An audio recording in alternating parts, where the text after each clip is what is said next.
Социјалистичката партија на Македонија, револтирана од случувањата и скандалот на панел дискусијата на Европскиот парламент за слобода на медиумите, излезе со пресконференција на која потенцираше дека ваквиот однос е отворен атак против интересите на Македонија.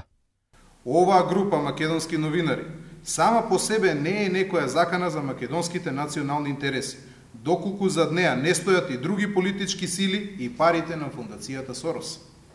Нивните активности граѓаните на Македонија имаа можност да ги идентификуваат повеќе пати, а особено во одбрана на криминалот во повеќе наврати, а со цел Македонија да добие негативна оценка во извештајот на Европската комисија за слободата на медиумите.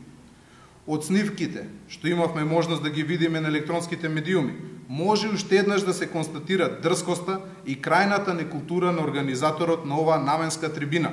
спречувајќи ги на неа да учествуваат познати македонски новинари, чија цел беше да ги изнесат правите состојби во медиумите и да изнесат поинакви мислења, што е една од основните слободи кои што ги ужива секој човек, а тоа е слободата на јавниот говор и мислењето. Социјалистичката партија на Македонија се надева дека овој скандалозен настан ќе го осуди целата македонска јавност и со сила на аргументите ќе им стави на знаење на овие наши новинари дека тоа што го прават не е ништо друго освен велепредавство на дело.